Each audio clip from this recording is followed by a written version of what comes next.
বাংলাদেশ দলের cricketer allrounder Shakibul হাসানের গোপন তথ্য ফাঁস।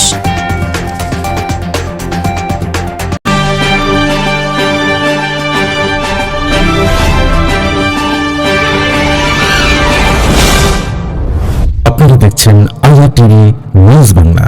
পরকীয়া প্রেমে জড়িয়েছেন ক্রিকেট দলের অলরাউন্ডার সাকিব আল হাসান। সেই প্রেমিকার সাথে ভাড়া করা হোটেলে টানা 4 দিন কাটিয়েছেন। কি অবাক হচ্ছেন? অবাক হলেও এমন গুঞ্জনই ছড়িয়ে পড়েছে সামাজিক যোগাযোগ মাধ্যমে। সবচেয়ে মজার যে বিষয়টি সেটি হচ্ছে, যার সাথে পরকীয়া প্রেমে লিপ্ত হয়েছেন তিনি আর কেউ নন, সাবেক অর্থমন্ত্রী লোটাস কামালের মেয়ে এবং কুমিল্লা ভিক্টোরিয়ান্সের মালিক নাফিসা কামাল।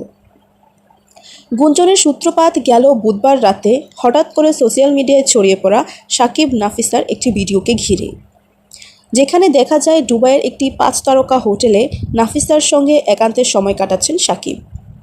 মুহূর্তেই সেই ভিডিও নেট দুনিয়ায় ছড়িয়ে পড়ে। এরপরেই শিশিরের সাথে বিচ্ছেদের গুঞ্জন ওঠে সাকিবের।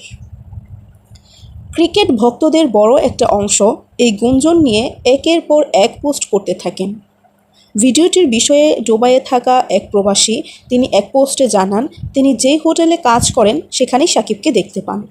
প্রথমে তিনি নাফিসা কামালের উপস্থিতি বুঝতে পারেননি, কিন্তু পরে যখন বুঝতে পারেন যে সাকিবের সঙ্গে নাফিসাও আছেন, তখন তিনি ছবি তোলার চেষ্টা করেন।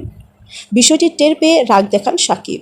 এক পর্যায়ে মোবাইল ছিনিয়ে নিয়ে সব ছবি ডিলিট করে দেন। পরে তিনি ছবিগুলোকে ফের রিস্টোর করেন। এরপর হোটেলের এন্ট্রি লগ চেক করে দেখতে পান 4 দিনের জন্য সাকিব নাফিসা একই রুম বুকিং দিয়েছেন। এমনকি হোটেলের সিসিটিভি ফুটেজ থেকে সাকিব নাফিসার একান্তে কাটানো কিছু ছবি সংগ্রহ করে নিজের কাছে রেখে দেন তিনি।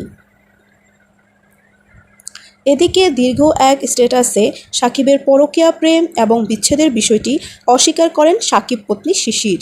সেখানে তিনি লিখেন, আমরা ভালো আছি, সম্পর্ক আরও দৃঢ় হয়েছে। তিনি আরও লিখেন, তাকে নিয়ে আপনাদের ব্যক্তিগত মতামত থাকতেই পারে, প্রত্যেকেরই বাক স্বাধীনতা রয়েছে, তবে আপনাদের মতামতের সাথে আমাদের ব্যক্তিগত সম্পর্ক মেশাবেন না। সুরাইয়া জাহান, IRTV নিউজ বাংলা।